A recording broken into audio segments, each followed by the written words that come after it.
Welcome to Computational Genome Biology. Today, we are looking at the fundamental unit of modern sequence analysis, the k-mer. The reality of genomic sequencing is messy.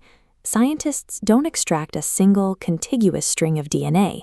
They get millions of short, randomized, fragmented reads. Identifying where millions of these pieces overlap base by base is a massive computational challenge. Comparing every fragment against every other fragment requires an exponential amount of processing power and memory. To bypass this bottleneck, researchers changed their approach. Instead of trying to align long, variable sequences, they began breaking every read down into its smallest possible computational components. Processing the dense information of a genome requires decomposing it into these strictly mathematical, uniform pieces.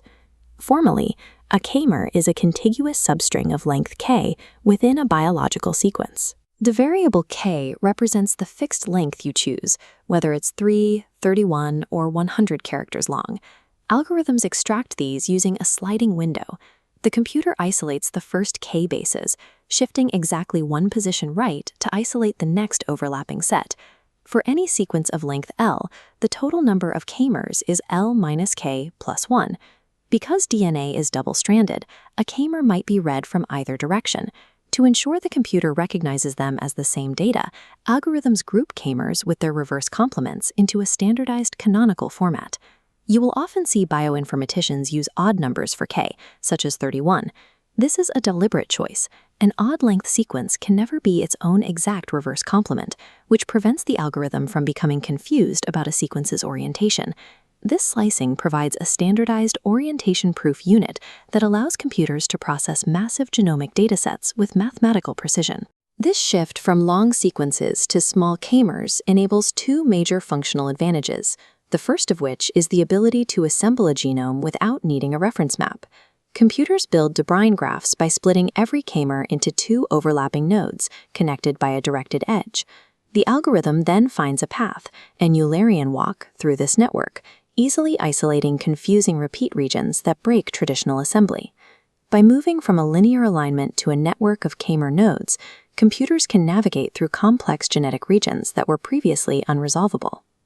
The second major application is genome profiling. This doesn't involve building a sequence at all. Instead, it relies entirely on the statistical frequency of the k-mers found in the raw data. This is a k-mer spectrum.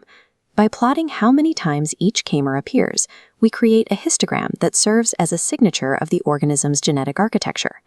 Different genomic states cluster into distinct peaks. Sequencing errormers appear at very low frequencies, while unique haplomers and shared diplomers form their own predictable clusters on the graph. By analyzing the shape and position of these peaks, scientists can calculate the genome's total size, its repetitiveness, and even the heterozygosity of the sample. This means we can now identify the core properties of an organism's DNA using raw reads alone, before we even attempt a full assembly. This k-mer-based logic has changed the pace of research, making traditional base-by-base alignment often unnecessary for large-scale data analysis. In transcriptomics, pseudo-alignment tools like Callisto quantify gene expression by matching read k-mers to transcript sets. This bypasses exact alignment entirely, processing RNA data orders of magnitude faster than previous methods. In the field of metagenomics, this new computational efficiency allows researchers to profile complex environmental samples containing thousands of different species simultaneously.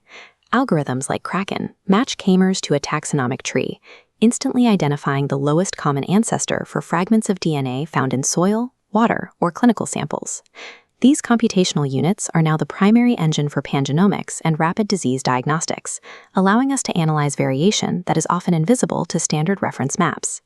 If you found this breakdown helpful, please like and subscribe to Computational Genome Biology and hit the bell icon for more updates on bioinformatic tools. By decomposing the massive scale of a genome into its smallest mathematical parts, we've turned the biological complexity of DNA into a problem computers can actually manage.